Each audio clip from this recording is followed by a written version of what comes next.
there this evening. He'd like that. We drank our coffee and watched the traffic wheel by for a few minutes. Carson City was the capital of Nevada and close to Virginia City's Comstock lode. The traffic in front of our hotel was dominated by politicians and silver barons, and the crafty who had grown wealthy supplying the needs of the other two. The exclusive St. Charles Hotel was only a few blocks away from the sandstone capital, and the traffic this spring morning, whether on foot, hoof, or wheels, strutted like each and every one of them was the cock of the walk. The book's done. I shook my head at the parade in front of me. I want to get out of here.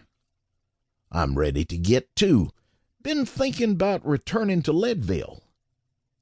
Mrs. Baker's doing a fine job. I was thinking south. I like to check on my investments. I laughed at Sharp's lame excuse. Hell, that store's a small operation for you. You want to entice Mrs. Baker into your bed. Hadn't entered my mind, but I'll convey your suggestion to her. Jeff, it's cold in Leadville. The town won't thaw for months. Let's go to Arizona. It's warm and there's plenty of silver. Ain't America. Hell, we own it. Things are different below the border. There ain't nothing but Apaches and outlaws down there, and territorial law can't be trusted to protect you.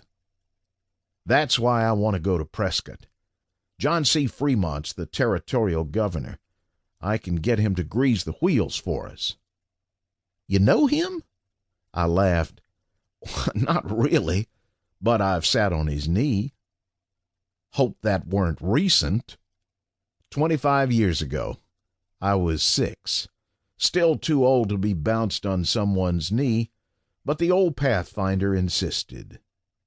You think he'll remember your bony derriere? He'll remember how my family helped his bid for the presidency.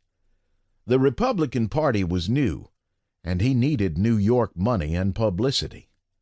Horace Greeley provided the ink, and my family showed him the money. I met Greeley in Colorado, Sharp mused. Hated the little rooster. He said, "Go west, young man."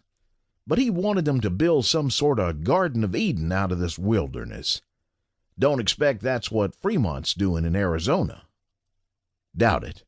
Fremont was down to someone else's last dollar when he begged President Hayes for a position. Hayes knew he was a pain in the ass, so he gave Fremont a useless job as far away from the capital as he could send him. That man has failed at everything. What makes you think he can help us? Jeff, that's too harsh. He was a great explorer. Then maybe he belongs in a desert wilderness. Sharp waved at a passerby he recognized. I say we head for Leadville. Lots of money to be made in that town. By the way, rail line's finished, so no need to ride horses. There's more opportunity in Arizona, and a man can move between buildings without taking 15 minutes to bundle up. Steve, I set my mind on Leadville. I'm leaving in a couple of days, and I came to Carson City to fetch you. Spring's the best time to find good claims. He turned his head to catch my eye. You with me? I sipped the last remnants of my coffee to stall. I had grown up in New York City and lived there until a little over a year ago when I had sold my investments, including my gun shop, and ventured west to see and experience the frontier. Jeff and I had been in Leadville together last autumn. I wanted to see more of the West, not revisit places I had already been.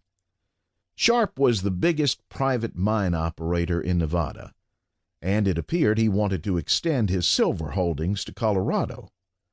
I was tired of Carson City and wanted to venture away from Nevada. Damn! I couldn't imagine riding off into the wilderness without my friend.